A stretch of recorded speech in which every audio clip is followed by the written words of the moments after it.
Welcome to Becoming Your Own BFF with host Randy Haveson. Let's agree that life gives us hurdles, but how often do we turn those hurdles into walls? Randy will give you strategies to break down the walls and clear the hurdles that are in your way. The goal of the show is to help you find happiness and joy at levels you didn't even know existed. Becoming Your Own BFF starts now. Hello, everybody. Welcome to this week's episode.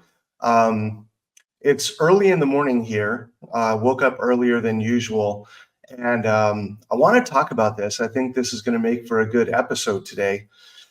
I woke up, I had this weird dream, and I woke up, I don't know if this has ever happened to you, probably has, where you wake up, you know that it was like one of those freaky weird dreams, but you have no idea what it was about. And I have no idea what it was about. I just know I woke up with like and just kind of lay there for a little while. I thought, do I want to go back to sleep? And I attempted, could not fall back to sleep. And all of a sudden, I started to get this feeling of fear. And I attempted, whenever fear comes up, I've learned I don't fight my fear. I just let it be what it is. The more I fight it, the bigger it gets. So I just kind of, okay, what is this fear about? And the fear was saying things to me like, oh my God, what did you do? Why did you move to San Diego? What are you going to do? How is this going to work? And all these fear statements started popping into my head.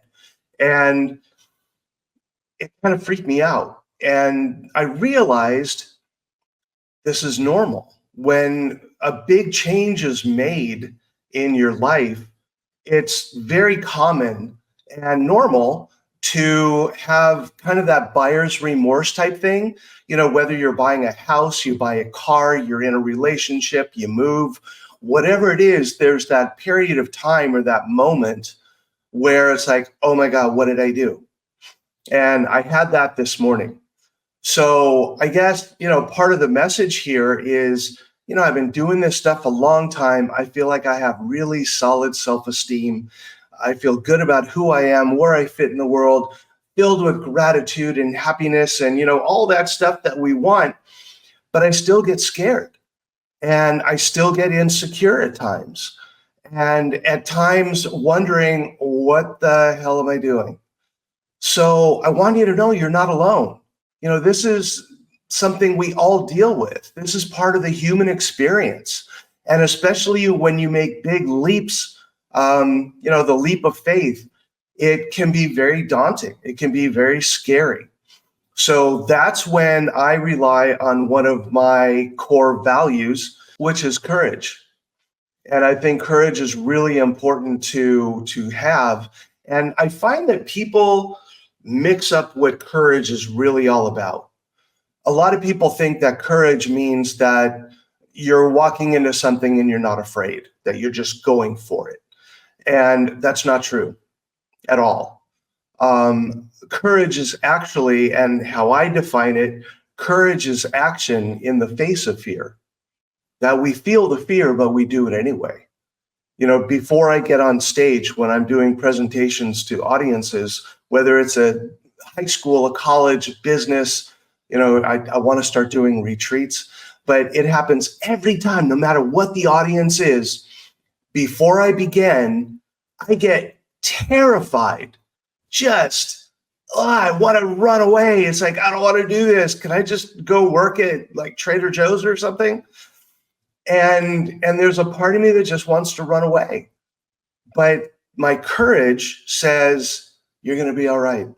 Just go for it. Watch what happens. And I have found that one of the best antidotes to fear is curiosity. So rather than like right now, I'm feeling, oh my God, I moved to San Diego. What's going on? Why did I do that? I was so comfortable in Orlando with the cost of living and everything there. And I knew what to expect, but San Diego, oh my God, it's so expensive here. And how am I going to make it work? And what's going to happen? And my head just goes off. But rather than feeding the fear, I'm curious. I wonder what's going to evolve here.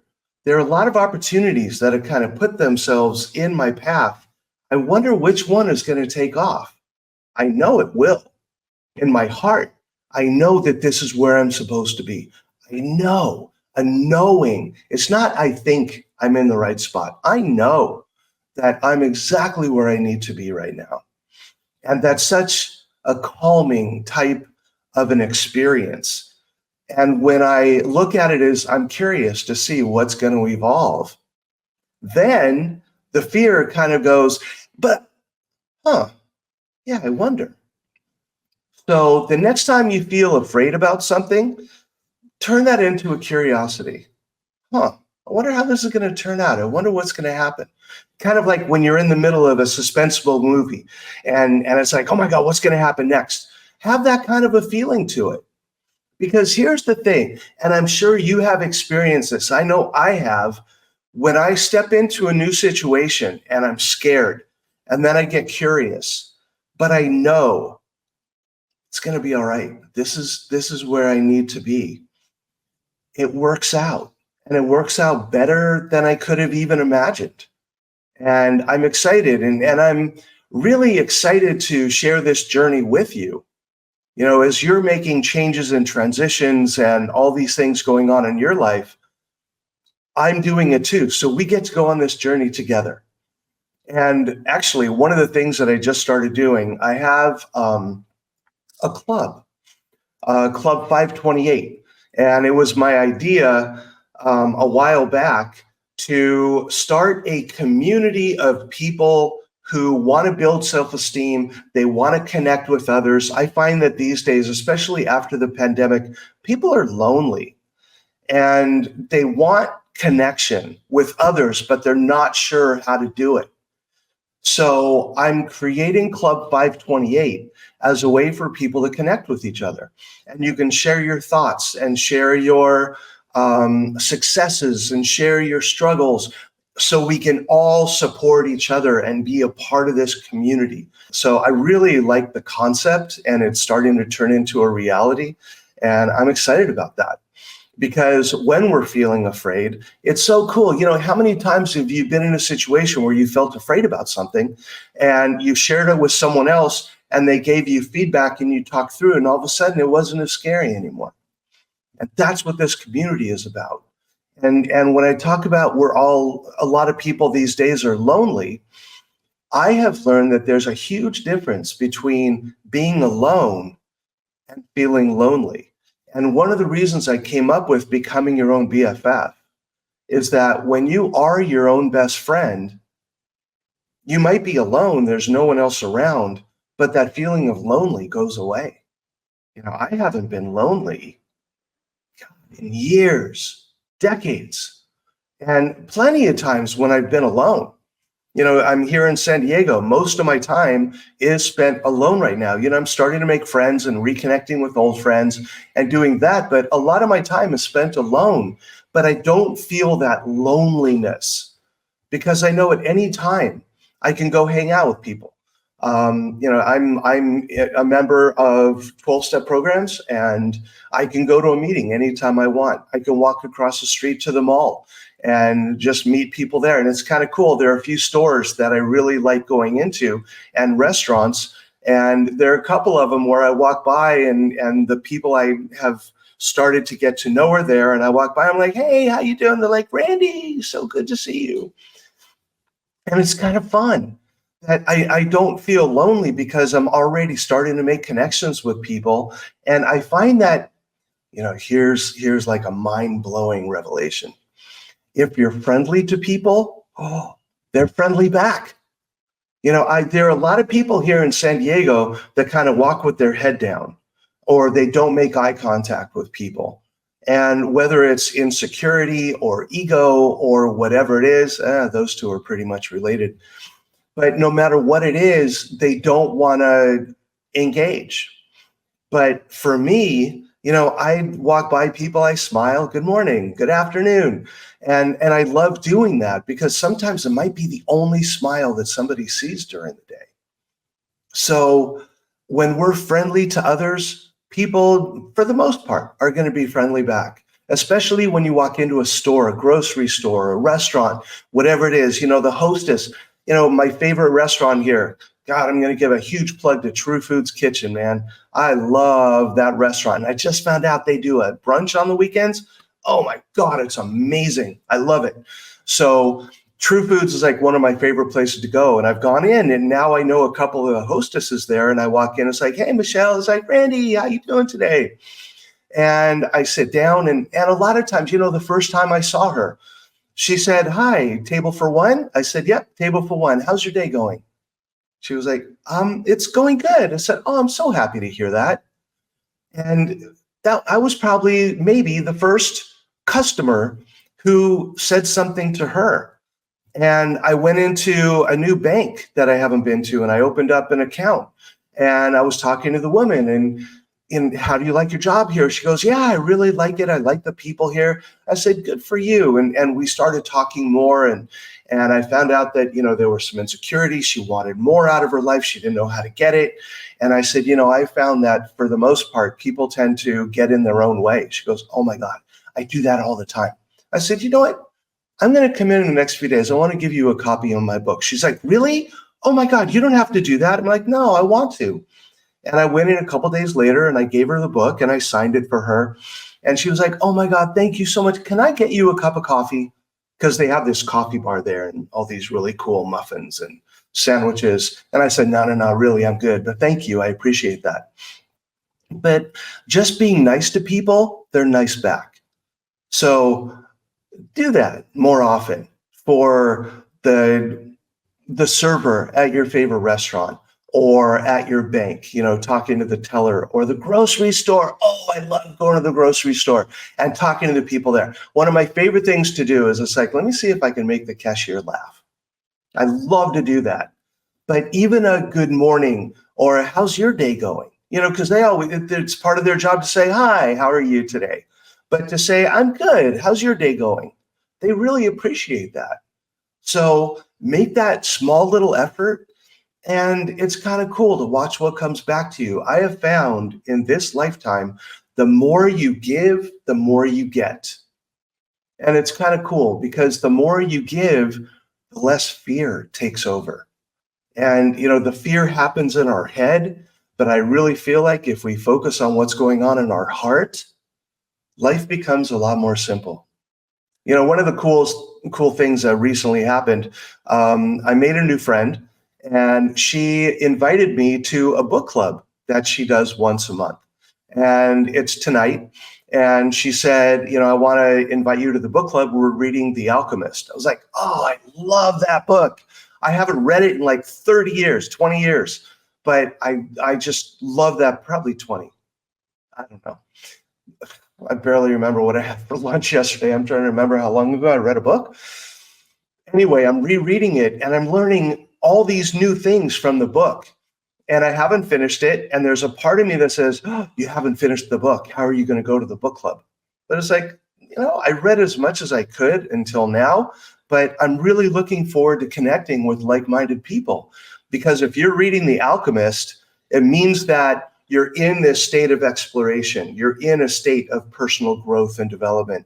You want more. You're reading self-help and empowerment books. So I highly recommend that book. And the part that I'm at right now, which I really love, and it's such a reaffirmation for me, and I'm wondering if this is where I picked it up, that one of the things I talk about is what happens in our head and what happens in our heart. Sometimes they're very different things. The bully talks to us in our head. The best friend talks to us in our heart.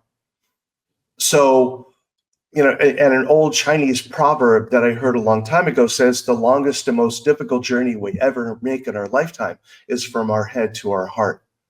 And in The Alchemist right now, I'm reading about how he's finding the secrets of the world. And one of the main secrets that he learned is that the universe speaks to us in our heart. That if we listen to our heart, that's where the truth comes from. That's where the guidance comes from. If we listen to our head, we get confused. When we listen to our heart. So today, take a moment, listen to your heart. What is your heart telling you? No, life is not perfect. My life is not perfect. I woke up today with this sense of dread and fear and, oh my God, what am I doing? But it didn't last that long because I identified it, I looked at it, I turned it into curiosity. And I wanted to come here and share it with you because the biggest part of me wanting to do this is to show genuineness and authenticity, that you can just be yourself, be the best version of yourself today. And you don't have to put on a mask for anybody else. All this, selfie face that people do. There are people that are, on one of my Facebook feeds, and it's sad that every time I see a picture of her, she's doing this selfie face of this smile, and and it just seems so inauthentic because I know her. And she's scared most of the time and insecure and wondering what people think of her. And she has to look perfect every time she goes out. And it's sad. And I've attempted to talk to her about it, but there's such a wall there that she doesn't want to hear it. And she's still young. She's in her 20s. And, hopefully one day she'll see it. God, in my mid 20s, I was so messed up. And I've learned not to rush people's processes. Yeah, whatever it is. But, and I do this with my own daughter too. Sometimes because I see like the vastness of who she could be and will be and all of this amazing stuff, but she's just not there yet. And I have to allow her to go through her process. She even said to me one time, she's so cool. God, I love this kid, young adult. I was talking to her about, all this stuff, and I was, in dad mode and, oh, you have so much blah, blah, blah to look forward to. And she said, Dad, I'm only 19. I mean, how many core things happened to you when you were 19? And I was like, oh, I mean, I had some things happen when I was 19, but I wasn't even close to figuring out who I was or where I wanted to go and what I wanted to be. If you went up to 19-year-old me, and if you said, dude, one day you're going to write 3 books and you're going to be doing a podcast and a YouTube channel on becoming your own best friend, and you're going to be a professional speaker, and you're going to be a million miler on Delta, and you're going to travel all over the country and speak to people about different topics and help empower them to live happier, healthier lives. I'd be like, what? Dude, what are you talking about?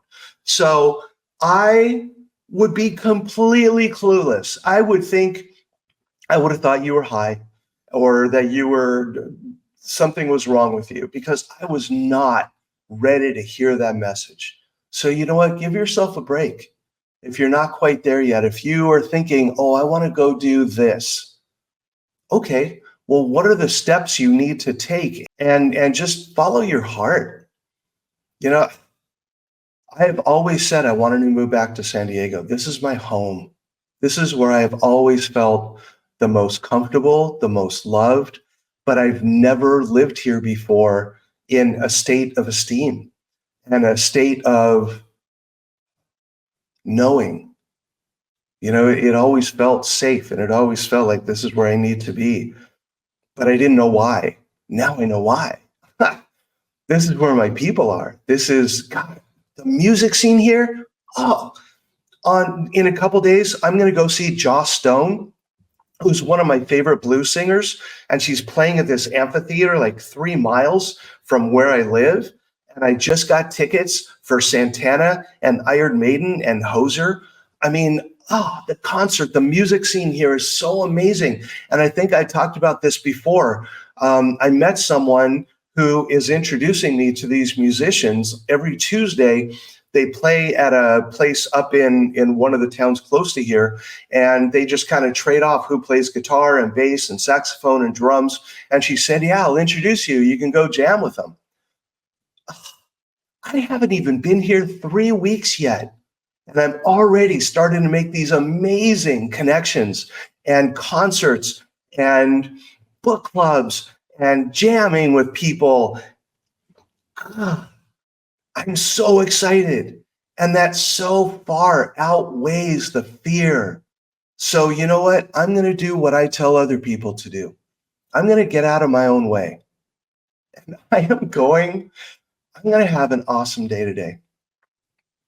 That's my choice. And sure, there might be bumps along the road, but I get to choose how I respond to the bumps. That's the thing. Life gives us bumps, but how we respond to that is directly proportional to our level of self-confidence and self-esteem and perspective on the universe, that these little things will happen, but it doesn't have to ruin my day.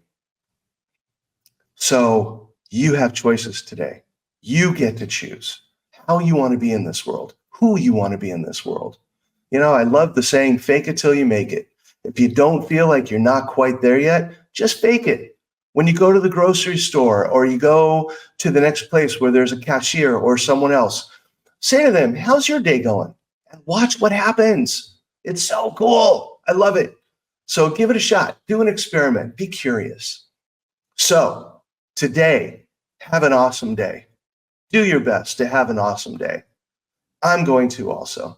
So thank you for listening. I hope you got something out of this. And again, if I'm opening up my coaching practice again, randyhaveson.com. If you like some one-on-one individual coaching, Club 528 is opening again. My book is available on Amazon. A lot of ways to help with your personal development, personal growth, building your self-esteem, feeling better about who you are and where you fit in the world. And that's it for my little commercial. But I hope you have an awesome day. And hopefully we'll be here next week together. Have a good one. Take care. Bye. You've been listening to Becoming Your Own BFF with your host, Randy Haveson. Tune in every Friday at 1:30 Pacific on transformationtalkradio.com for more tools to stop being your own worst bully and start becoming your own best friend. Learn essential skills to boost self-esteem and overcome the devastating effects of ego. By focusing on physical, mental, emotional, and spiritual well-being, you can start listening to your best friend voice rather than your inner bully voice. For more information, visit randyhaveson.com.